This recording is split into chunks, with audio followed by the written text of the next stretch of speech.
Okay, good morning. There was an issue with my recording yesterday that I did during the help session, so some of them got cut off. So I am doing the first three from your classwork. I'm doing those again. So you're going to have to watch two videos to get all 7 of them, but that shouldn't be too much of a problem.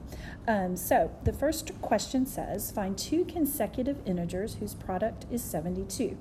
So what we're going to have here is we're going to have 2 numbers multiplied together that give us 72. Now, the danger with this type of problem is that you can solve this problem pretty quickly by using guess and check.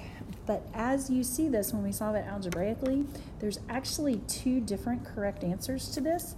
And if you just do guess and check, you are probably not going to get both of them.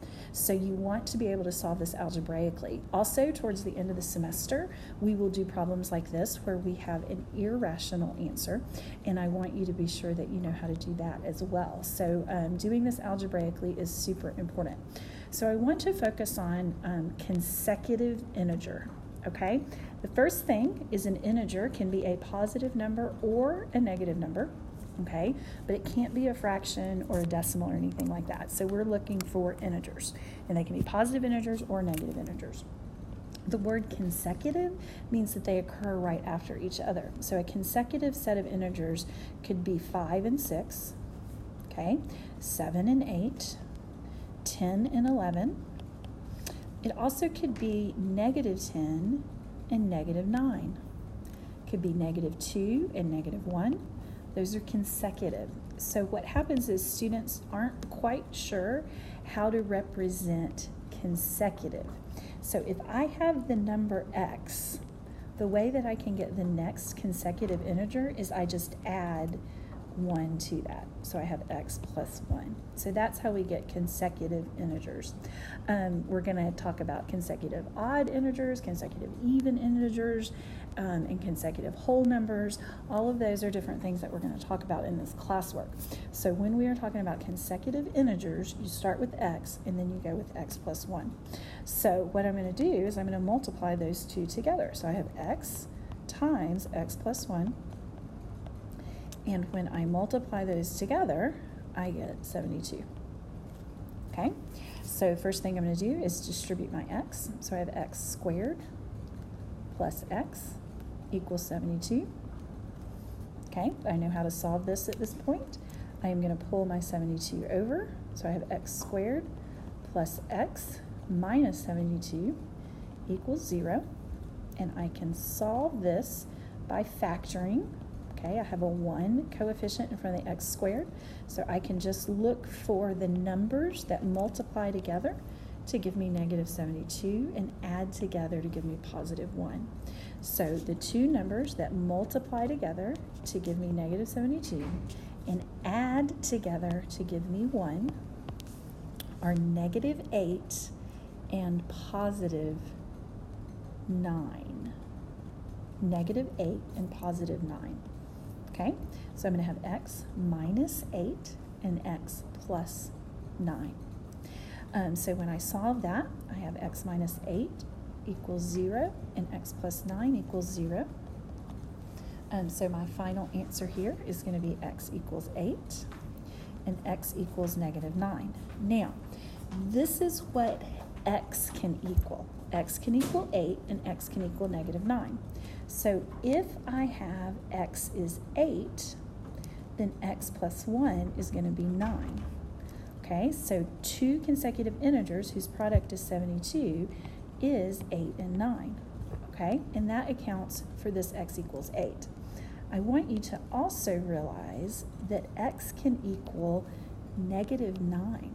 So when I plug x in for negative 9, x plus 1 is negative 8. And students, when they're guessing and checking, don't always think about this combination. So you actually have 2 combinations that can be the answer to this. 8 and 9 and negative 8 and negative 9. Okay?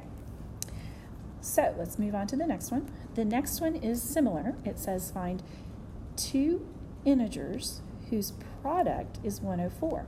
So again, we're going to have 2 numbers multiplied together and then we're going to have a product of 104.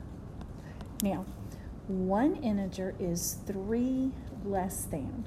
One integer is 3 less than. So I'm going to say that is a -3. 3 less than is represented by -3. Twice the other integer can be represented as 2x.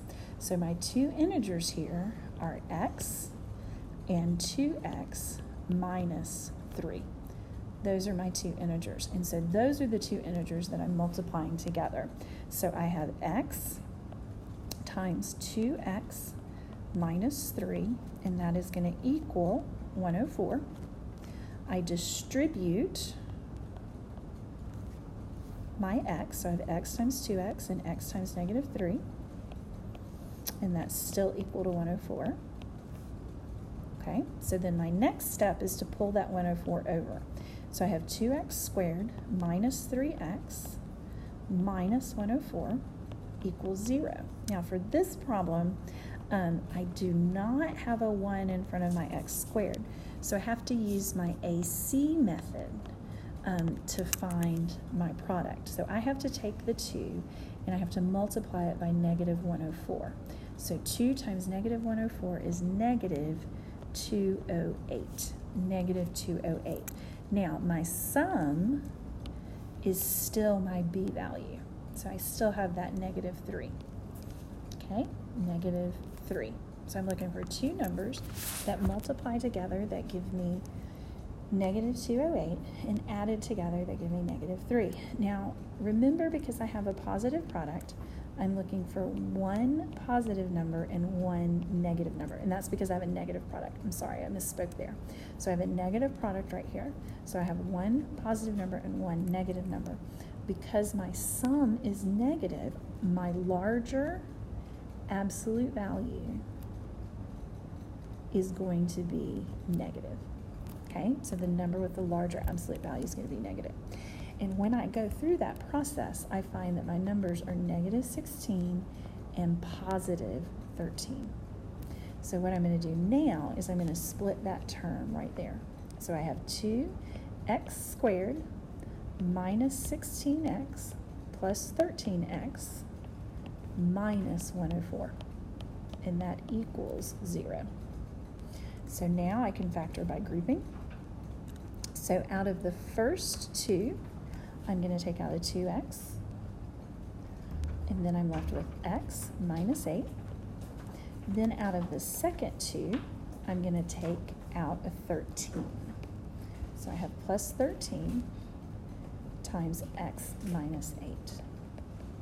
Okay, then I have 2x plus 13 and x minus 8, and that is equal to 0. Okay, so now what I have to do is I have to solve each of these. So I'm going to put each one of these equal to 0. So I have 2x plus 13 equals 0, and when I do this, I end up with 2x equals -13. Divide each side by 2, and I have x equals -13 over 2. Now we're going to be able to throw that out. Now I want you to be super careful here, because the reason that we're able to throw this out is because I'm looking for integers, and integers are not fractions. Now students would think that they throw that out because it's negative, and when we're dealing with distances such as a right triangle, or we're dealing with a rectangle, then you have to throw it out because it's negative. But in this situation, we do not throw it out because it's negative. We throw it out because it's a fraction, and that's part of the problem. So you've got to go back and look and see what the problem says before you throw out a number. Okay, then our other one is x minus 8 equals 0, and so our x value that we can use is 8. That is an integer, and so that makes it okay. So here we've got our x value is going to be 8, okay? And if our x value is 8, then 2x minus 3 is going to be 13. So our two numbers here are 8 and positive 13. 8 and positive 13. Okay? Now, the next problem is going to be the last problem that I do, and the video cut out and started halfway through this. So I'm going to do the whole problem again, but when you go to the next set of problems, the recording starts halfway through here. So I just want you to be aware of that before you start recording the next one. So what we're talking about here is we're talking about the perimeter of a rectangle. The perimeter of a rectangle is 32 inches. So we have perimeter of a rectangle is 32 inches. And we know that the perimeter is 2L plus 2W. Okay? We're also told that the area of this rectangle is 60 inches squared. Okay? And we know that the area of a rectangle is length times width. Okay? So we've got to use this information to determine the length and the width of this rectangle. So I'm going to put that my length is right here and that my width is right here. So what I'm going to do is I'm going to take this 60 inches and I'm going to plug that in for my A. So my area is 60 inches, okay, and I'm left with length equals my length times my width. Now, if I divide both of these by W, I'm left with 60 over W equals the length of my rectangle. So I can take this length out and I can put in 60 over W. Okay, so the relationship between the length of my rectangle and the width of my rectangle is 60 over W and W. So I can then go back and use my perimeter. Okay, I can go back and I can use my perimeter. So I know that my perimeter is 32 inches, and then I can have 2 times my length, and I know that my length is 60 over W, plus 2 times my W. So in this situation right now, I have one unknown, which is my W, and I can now solve this. And if you remember back when we have something in the denominator, the way that we eliminate what's in that denominator is we multiply everything by that. So my step right now is I'm going to multiply everything by W. So I'm going to have 32 times W, and that's going to be equal to 2 times 60 over W, and I am multiplying that times W. Then I've got plus 2W, and I am multiplying that times W. Okay, so when I rewrite this, I am left with 32W equals, these W's cancel, so I'm left equal to 120 plus 2W squared, and we know how to solve that.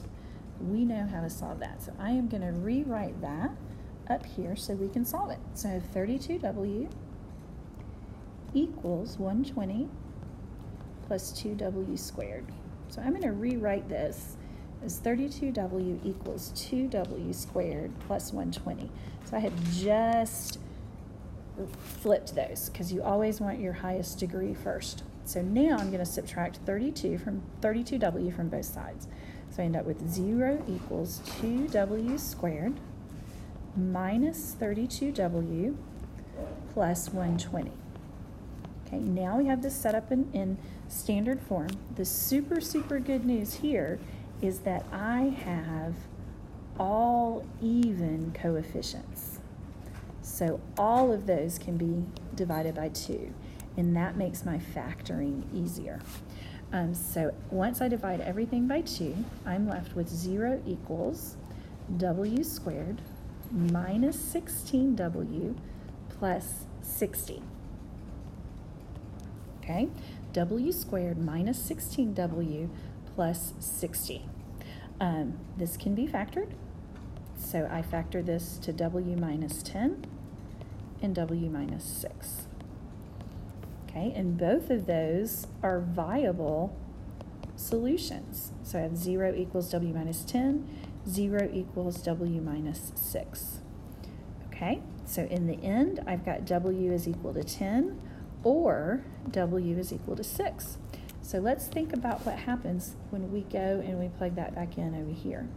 So if I have that W is equal to 6, so if my width is 6 inches, then I would do 60 divided by W, which is 6, and I would get my length is 10 inches.